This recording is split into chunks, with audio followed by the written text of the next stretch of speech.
My name is Scarlett Monroe. I'm 35 years old, and I've spent nearly my entire life trying to prove to my father that I was worthy of love.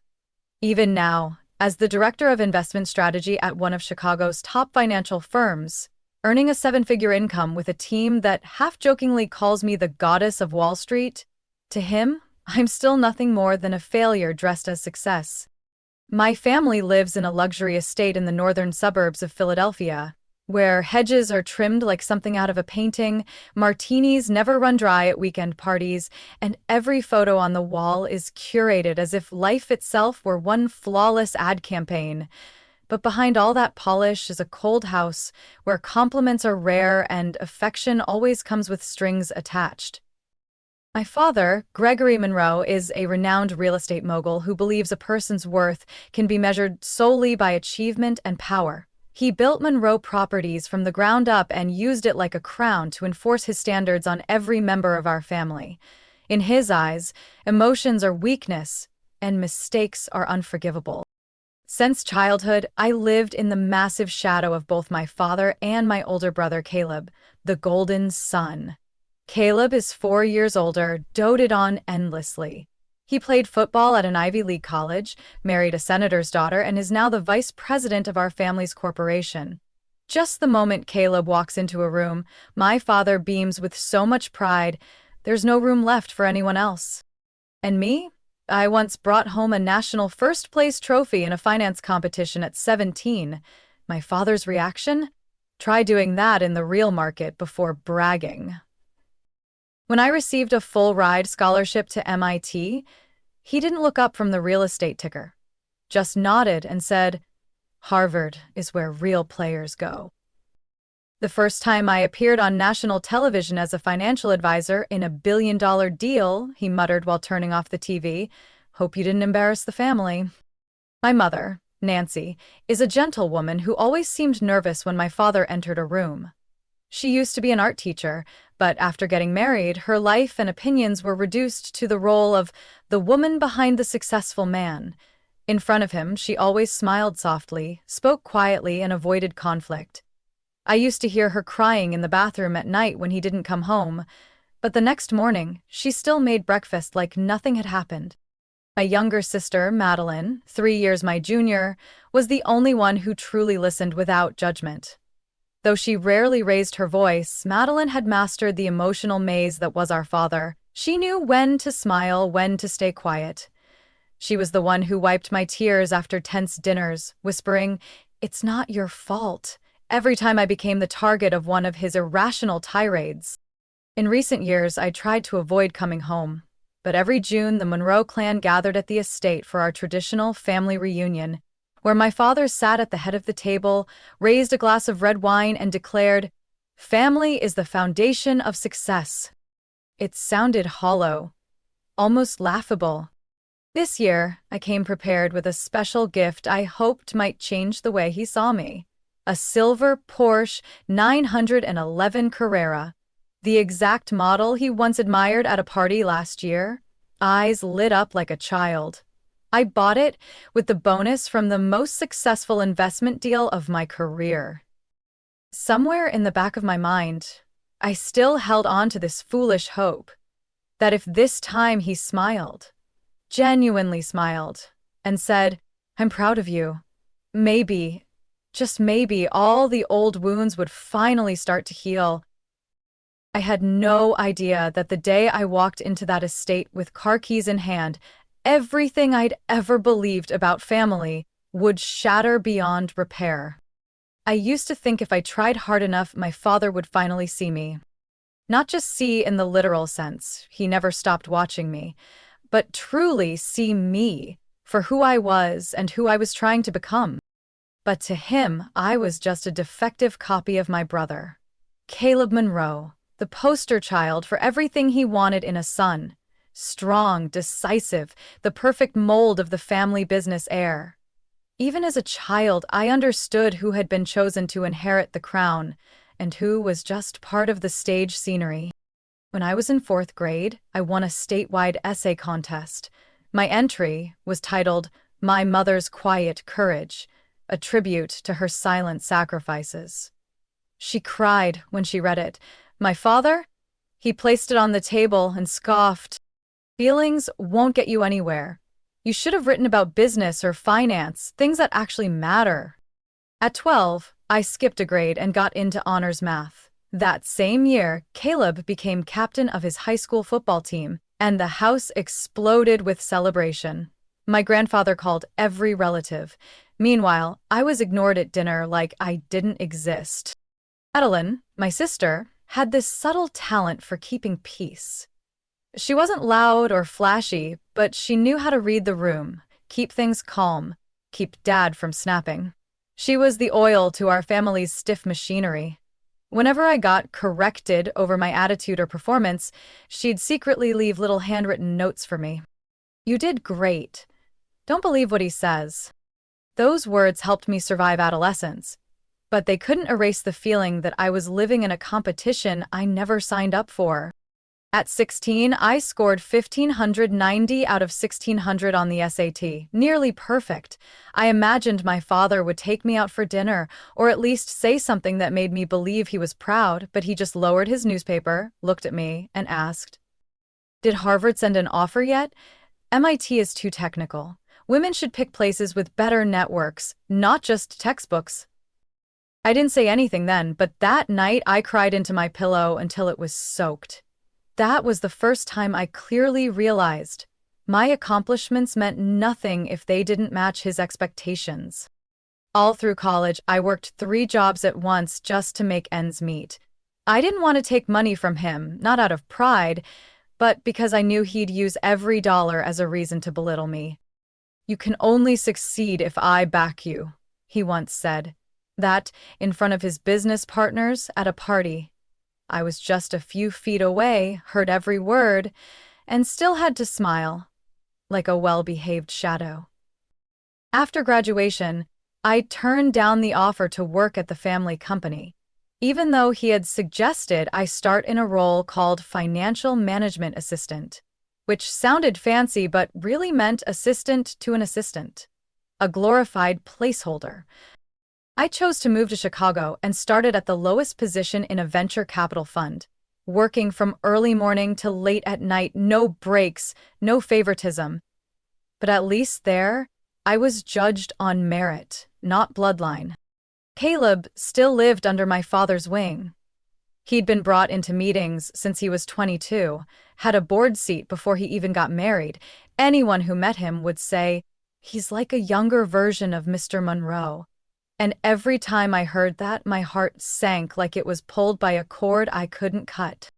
I used to think that if I worked 10 times harder, 100 times harder, my father would have to notice. But there was one thing I could never have: the bloodline he was actually proud of. Some nights, I lay alone in my tiny studio apartment in Chicago, watching the city lights blink outside the window, and asked myself, if I weren't his daughter, would he have treated me more fairly? I didn't know then that just a few years later, that question wouldn't be hypothetical anymore. Because a DNA test would redraw everything I thought was family.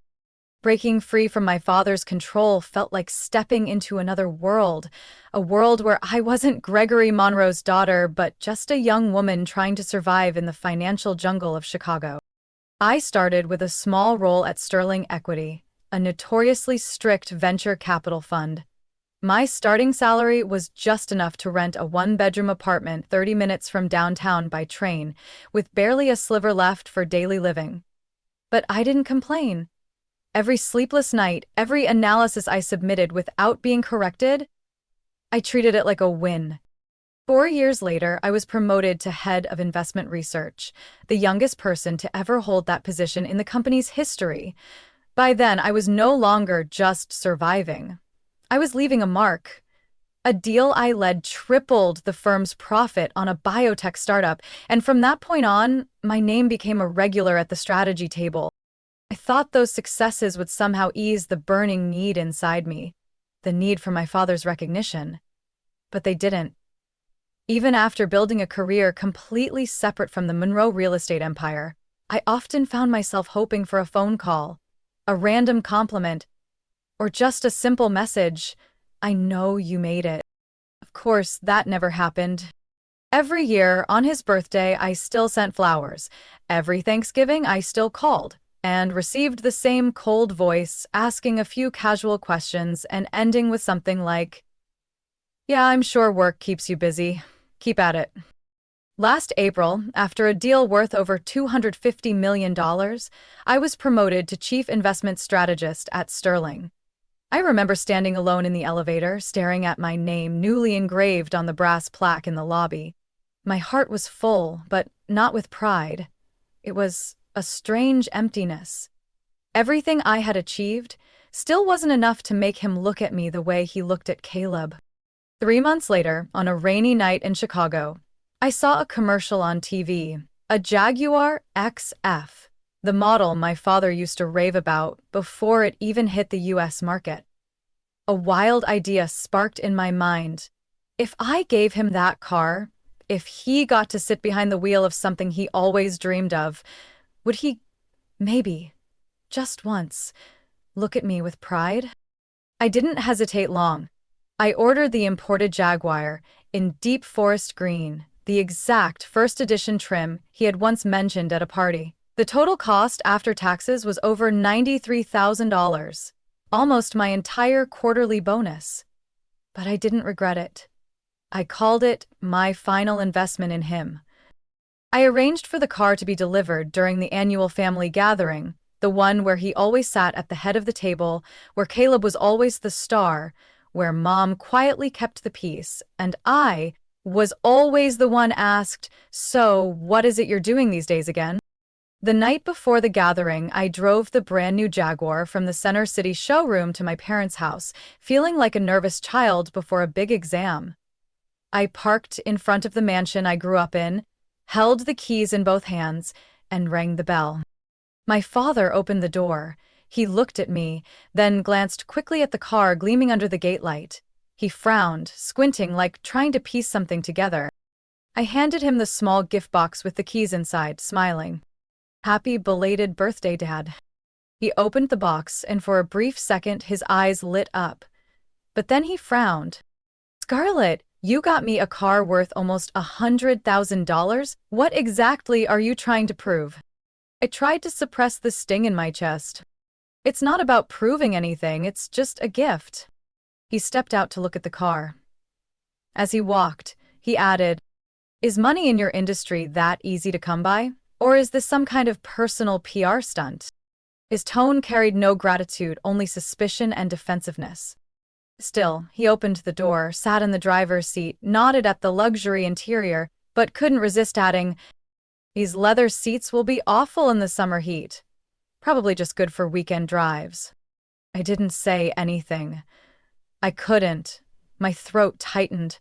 All those years of effort, reduced to a casually sharp insult. That night, lying in my hotel room in downtown Philadelphia, I stared at the spare key in my hand. I'd kept it for safety. But deep down, I knew. I had probably sensed he'd never be worthy of this gift. I texted Madeline. Guess what? Right after getting the car, he still asks what our dear brother would drive when he moves into the new house. Madeline replied quickly, "He'll never love you the way you want, Scarlett. And that's not your fault." I stared at that message for a long time, then turned off my phone and sank into a heavy sleep. What I didn't know was that this gift would become the key to unlocking the biggest secret of my life. A secret that had silently defined my entire childhood and explained why I never truly felt like part of this family. Some truths don't come from asking questions. They come from instinct. I can't remember the first time I ever felt out of place. Maybe it was when my father walked past me at my graduation without even taking a picture. Or maybe it was the way he called me the numbers girl, like he was describing a machine, not his daughter. Part of me had accepted that detached feeling as normal. Until one night, everything shifted. Because of what started as a harmless game. Some coworkers and I had ordered one of those DNA test kits, like Discover Your Ancestry or Find Out Your Dominant Genes, just for laughs. We wanted to see who had Viking blood or who might be allergic to sesame. I didn't think much of it. I sent in my sample and forgot about it for 3 weeks. Then the results came, and where most people would find percentages showing European, Asian, or African ancestry, I got a warning. No genetic match found for the listed paternal relative. I had to read it 3 times before the meaning sank in. Then I went still. It felt like the blood in my body skipped a beat. I submitted another sample, this time to a more advanced, specialized service. Quietly, I collected hair from my father's comb during my last visit, sealed it carefully, and sent it in. 3 weeks later, the results came back. The conclusion, bolded at the bottom of the page, was cold and clear. No biological father-daughter relationship detected between Gregory Monroe and Scarlett Monroe. I didn't cry. I didn't scream. I just sat there, alone in my 26th-floor apartment, staring at that line like it might vanish if I looked long enough. I had suspected, but still, it hit me like a punch to the chest. All those times he quietly excluded me from family photos, the way he praised Caleb and criticized me in front of strangers, the times he said I was stubborn, nothing like anyone in this family. I thought he was strict. I thought I wasn't good enough. Never imagined I never belonged to that family in the first place. I printed a copy of the results, placed it in a slim envelope, sealed it, and put it in my handbag. I didn't know what I'd do with it. I didn't know if I'd have the courage to speak. But I knew one thing: I would bring it to this year's family gathering. Not to reveal it, but to remind myself, I'm not crazy.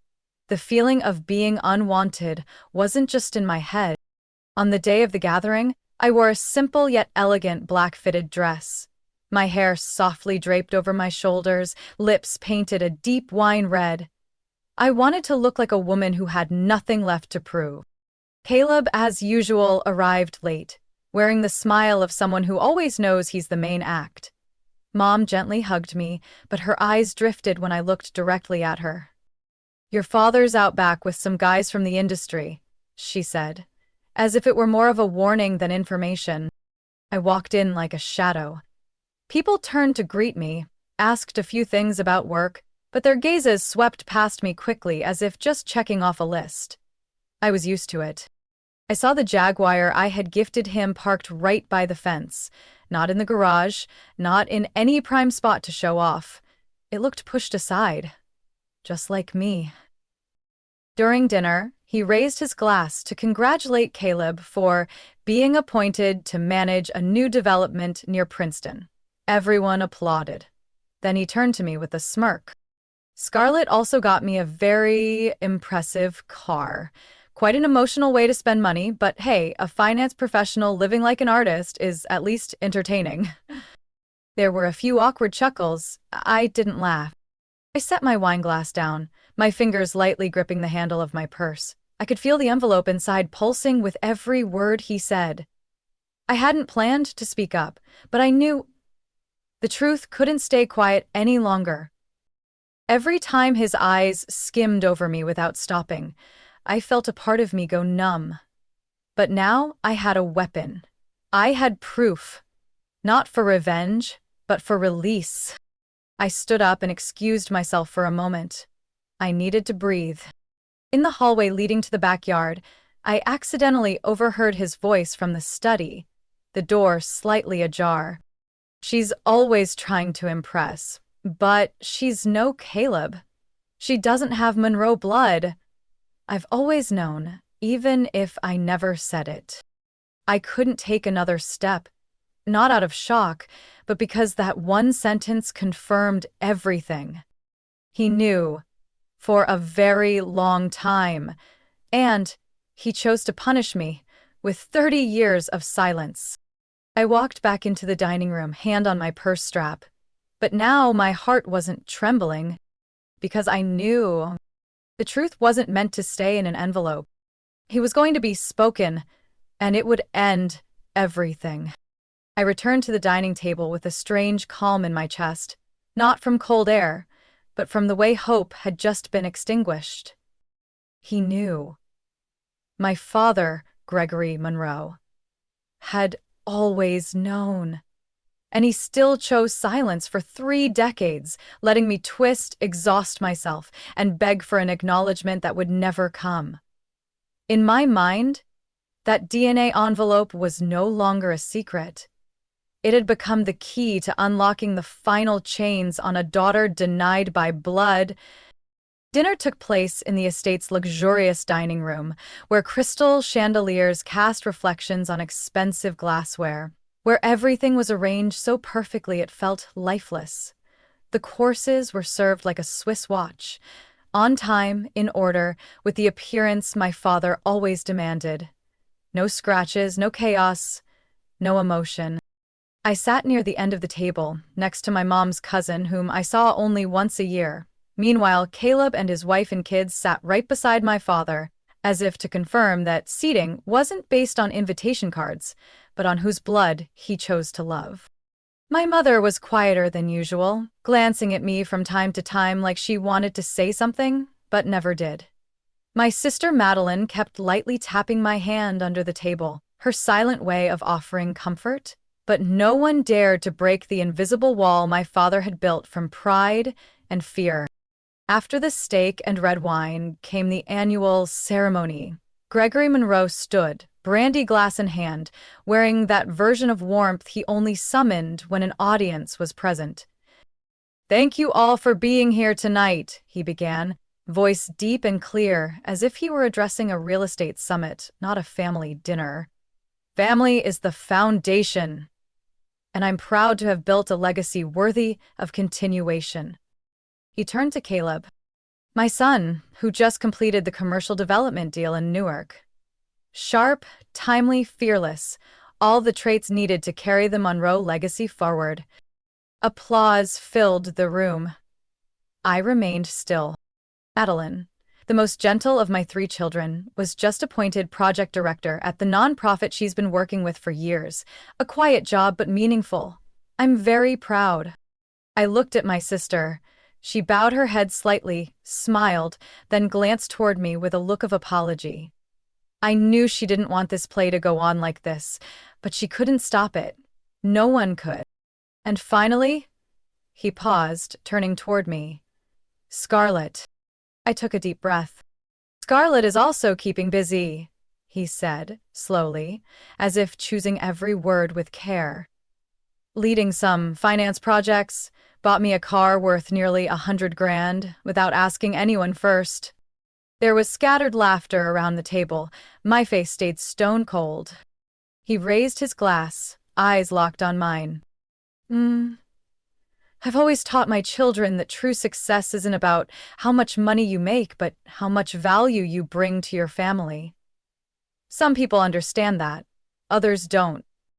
No one dared to breathe loudly. My mother turned pale, her hands gripping her napkin tight. Madeline reached for my hand under the table. I didn't pull away, but I didn't hold on either. "So," he raised his glass higher, "I'd like to congratulate all of my children, those who are helping build the future of the Monroe name. I'm proud of each and every one of you." He paused, then gave a half smile. "Except for one." I heard a few sharp breaths. A fork clattered to the floor. Someone laughed awkwardly, thinking it was a joke, but the moment they saw his face, the room fell silent. I stood up. Slowly, without a word. Every eye turned to me. Curious, pitying, waiting for an outburst. But I didn't throw a glass. I didn't shout. I didn't cry. I simply placed my purse on the table, pulled the zipper gently, and took out the cream-colored envelope. I laid it right in the center of the table, in front of him, like someone laying down the final card in a game that's already been decided. "Congratulations, Dad," I said, my voice soft as a feather. "Tonight, I finally understand why you could never love me the way you love those two." I slid the envelope toward him, never breaking eye contact. "I've brought a different kind of gift, a truth." The room went completely still, heavy like granite pressing down on everyone's chest. "You can open it or not, but after tonight, I won't be sitting at this table anymore." And with that, I turned and walked away. The sound of my heels echoed in the silent room like metal, tapping against truth. I left the table while the room was still frozen in that single moment. The sound of my heels hitting the dark hardwood floor reverberated with the pulse of every person still sitting there, not yet able to digest the last thing I had said, unable to grasp that they had just witnessed something that would forever shift the foundation of this seemingly unshakable family. I didn't cry. I didn't breathe heavily. I just felt a cold stillness wrap around me. Not fear. Liberation. I walked down the long hallway toward the main foyer. At that moment, I heard my father's voice behind me. "Scarlett, stop." I turned around. He was holding the envelope. His face had gone pale, his other hand clenching a brandy glass, the amber liquid trembling like it mirrored the chaos rising inside him. "What kind of stunt are you trying to pull?" he growled, stepping closer. The pressure in his eyes, a familiar tactic he used to silence me since I was a child. Overnight, I looked him dead in the eye, unblinking. "This isn't a stunt, it's the truth." I spoke each word clearly, like slicing through the thick air between us. "You always knew, didn't you?" I asked, my voice eerily calm.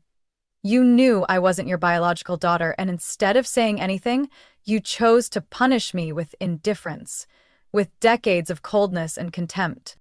His face twisted. He tried to speak, then stopped. His eyes darted for a moment, then returned to mine, hard and sharp. "You don't understand what happened," he snapped, trying to hold on to the last thread of authority. "But this, even if it's real, it shouldn't be exposed like some cheap drama. This family has order. It has principles." "Principles?" I cut in. "What principle allows a father to call his daughter a failure in front of dozens of people just because she doesn't share his bloodline?" I took a deep breath. My hand brushed over my purse, pulling out the second key to the Jaguar. "Be there, that car." "I didn't give it to you because you deserved it," I said.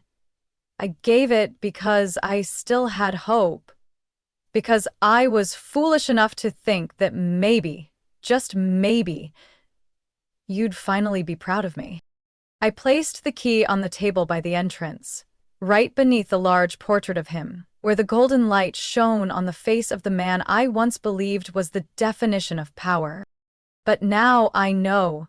You were never proud of me, because you never truly saw me as your daughter." I turned away, not waiting for a response. Behind me, a few doors creaked open and familiar faces began peeking out from the shadows. Madeline stood in the hallway, her eyes red, but she said nothing. My mother stepped out from the kitchen and froze in place.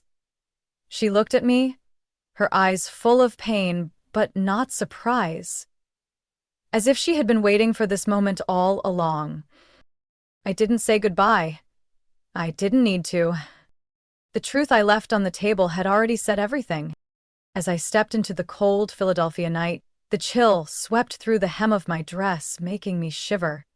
But I didn't stop. I pulled out the spare car key and pressed the button.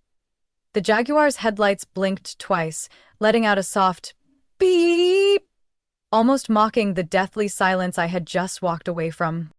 I slid into the driver's seat and shut the door. The leather still had that new smell, the scent of power, the scent of a hope that had just died. The engine purred to life smoothly. I looked one last time at the mansion. The place that used to be home. The place I had tried so hard to belong to. The place where I once wanted acceptance so badly I was willing to trade pieces of myself for it. My father appeared in the doorway, the envelope still in his hand, his eyes locked onto mine through the windshield. My mother stood behind him, her hand gripping the doorframe, her eyes trying to say something. But there was no more time. I placed my hand on the steering wheel, shifted gears. The car rolled gently away from the granite driveway. I didn't look back. I didn't need to. The Jaguar, the last symbol of my desperate attempt to buy affection, had now become the vehicle that would drive me out of the gravity well of rejection. As I merged onto the main road, the dashboard clock lit up. 9:47 p.m. I had no destination, but for the first time in years, I didn't feel lost. I didn't know what tomorrow would bring. I didn't know if that family would keep turning their backs, or if the truth would force them to face what they had denied for so long. All I knew was I was driving away, carrying the truth, carrying my worth, and leaving behind everything that was no longer worth keeping. I had just checked into a boutique hotel in downtown Philadelphia when my phone started vibrating non-stop. First, it was Madeline, calling over and over. Then Mom. Then Caleb. I didn't pick up. I couldn't. Everything still felt too raw, like a fresh wound left open to the air. The first message came from Madeline. "Where are you? Dad's losing it, Mom fainted, Caleb's threatening to call a lawyer."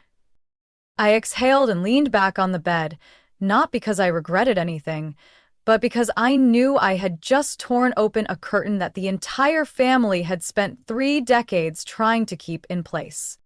The phone buzzed again. Finally, I answered when Madeline's name popped up once more. "Scarlett?" Her voice was shaky. "Are you okay?" "I'm okay," I replied, my tone low. "What's going on over there?"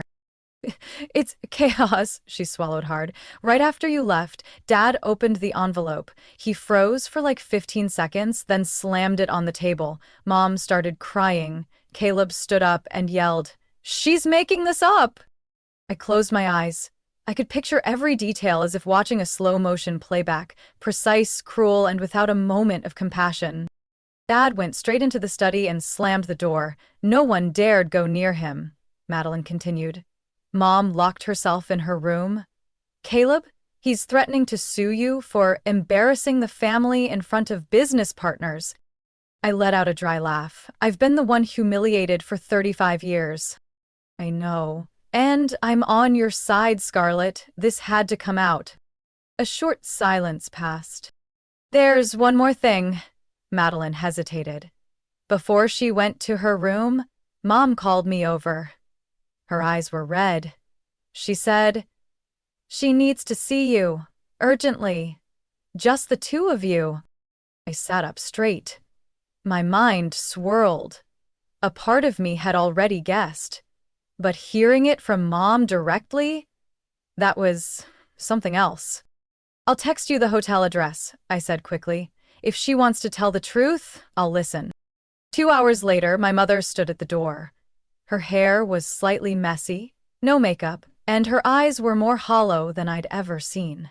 She wasn't carrying a handbag or the usual neatly wrapped gift, just bare hands and the exhaustion of someone who had nothing left to hide. I opened the door and stepped back. She walked in without a word. For a long moment, she sat silently on the edge of the chair, wringing her hands. "You already know," she began, her voice hoarse. I nodded. "I need you to confirm it." She looked up, and for a split second, I no longer saw the perfectly composed woman who always smiled politely at family dinners.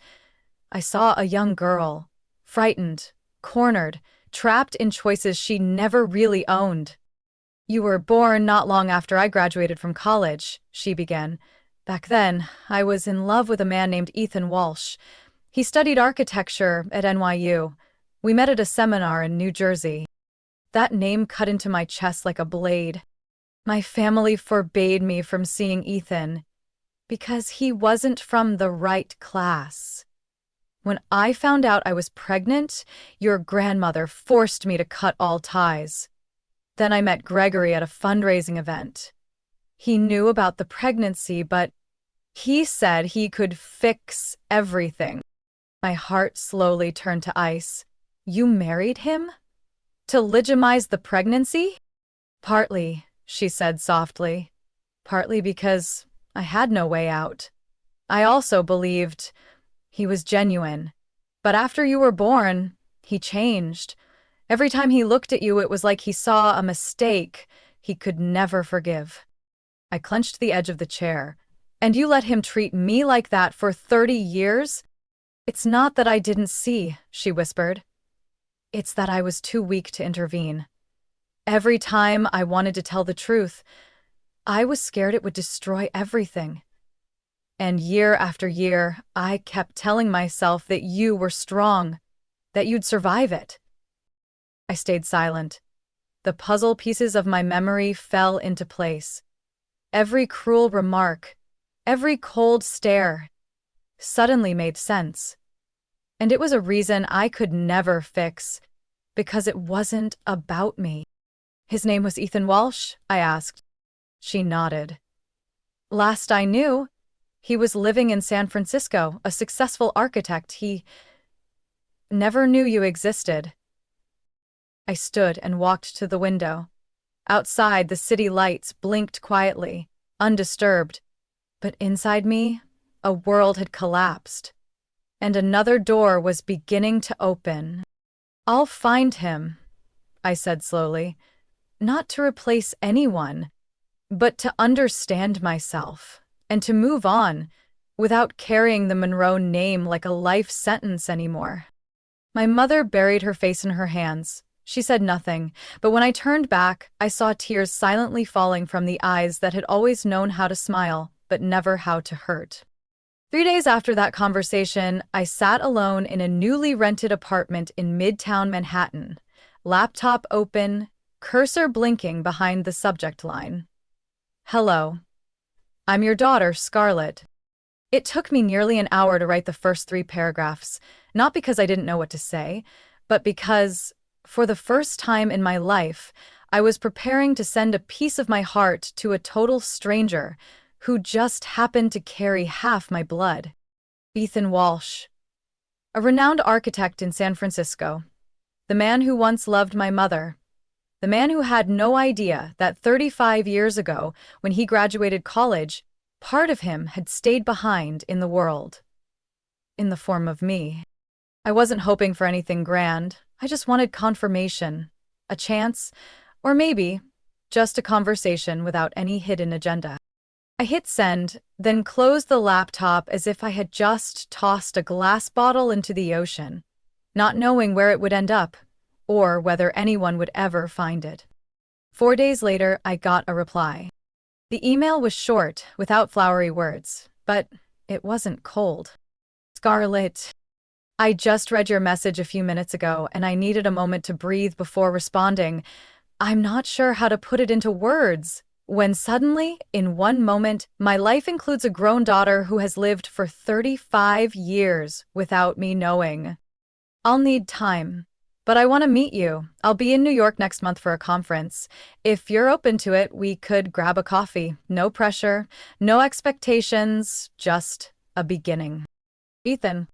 I read it a 6th time, then broke into tears, not from emotion, but because in every word I felt respect.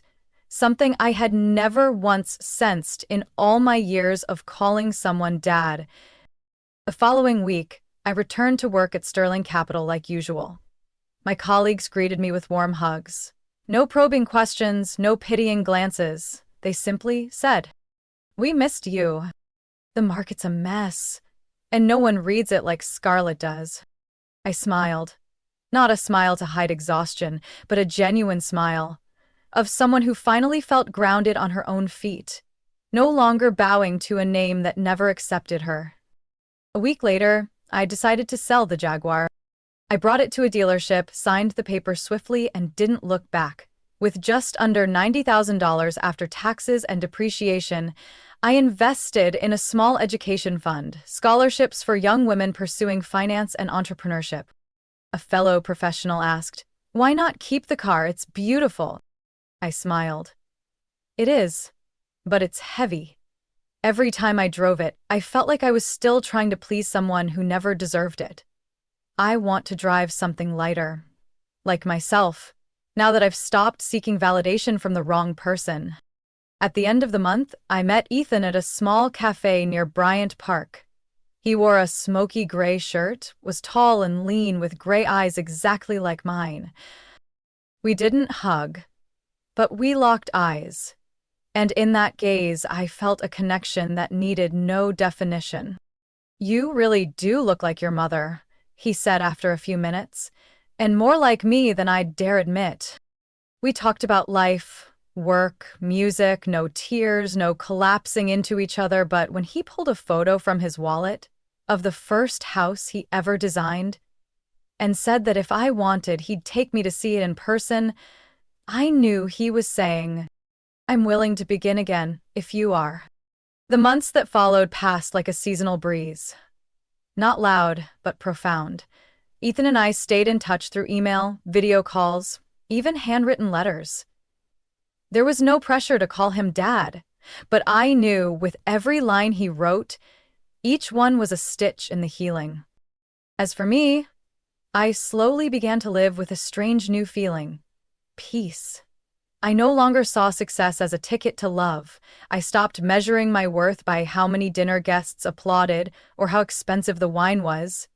My hands didn't tremble anymore when someone mentioned family.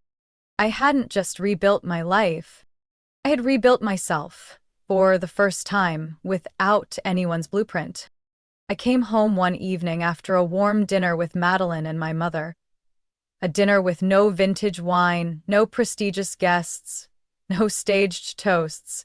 Just my mother's homemade pasta, my sister's quiet laughter, and the soft glow of candlelight by the window. We didn't speak much about the past. No one mentioned the name Gregory Monroe. No one brought up the stone-floored mansion or the 12-seat dining table. But the silence wasn't heavy. It was our way of learning to love each other again, not in the old mold, but in a new, more honest one. As I closed the door behind me and stepped into the familiar quiet of my apartment, the dim light caught the photo on the shelf. Ethan and me. The father I never knew, looking at me as if I'd never been missing anything at all. Since that first coffee, we'd met 5 more times. Never in haste, never with the words, "I owe you," or "Why did this happen?" Just 2 people learning to walk alongside each other, step by step, proving that love doesn't need blood, just sincerity. I used to think family was where you were born, but now I know better. Family is where you are seen, heard, and loved, even if it's not the person you once dreamed of. It took me 35 years to understand that. There was a time when I believed my value came from my father's approval. I lived for grades, medals, scholarships, luxury gifts, hoping that one day he'd pause and say, "Scarlett, I'm proud of you." But those words never came, and eventually I realized they don't have to. But I'm proud of myself. Proud that I walked away, that I let go of the half-hearted love I once thought was everything, that I stood up in that crowded room, laid the truth on the table, and walked out, not with screams, but with strength. I was once the child who made lists of what I had to achieve to be loved: straight A's, gold medals, full scholarships, expensive gifts. But in the end, real love doesn't need reasons. It only needs an open heart and someone brave enough to step close. My relationship with my mother is healing too. We didn't become best friends overnight, but now she calls my name not to pacify, but to truly understand. I once said I had rebuilt myself. Now I think, more accurately, I peeled away every brick others had placed on me until what was truly mine came through. I still work million-dollar deals. I still lead the investment strategy team at Sterling Capital. But now I choose projects not to prove something, but to grow. I'm still on my own, but I'm no longer lonely. I have a sister who calls every Sunday night, sending photos of the art she paints when she's sad. I have a mother learning how to say I'm sorry, and a father, in every sense of the word, who just sent me the original blueprint of the dream house he once planned to build for his ideal family. I opened it. In the drawing, there was a small room next to the library with a handwritten note. Scarlett's room, facing the sun. I smiled and gently folded the paper. You don't need to build a house. You don't need to fight for a place in someone else's legacy. I've found my place within the hearts of those who know I'm not perfect, but still choose to stay. Maybe you're reading my story and wondering, am I strong enough to walk away from the relationships that make me doubt my own worth? I don't have the answer for you, but I do have one simple truth. You don't need anyone's permission to be yourself. You don't need luxury gifts, top grades, or lowered eyes to deserve love.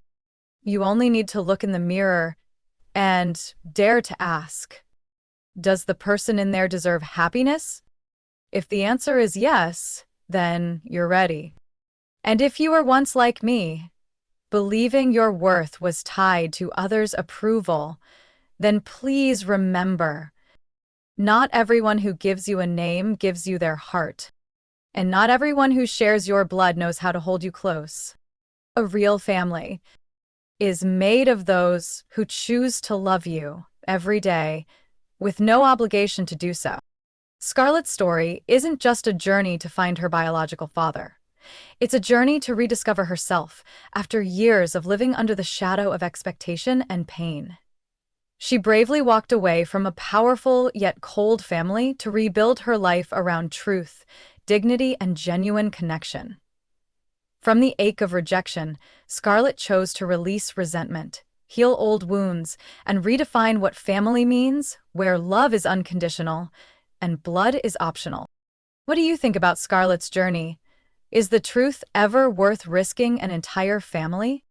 Share your thoughts below and don't forget to follow the channel for more powerful stories about family, truth, and forgiveness.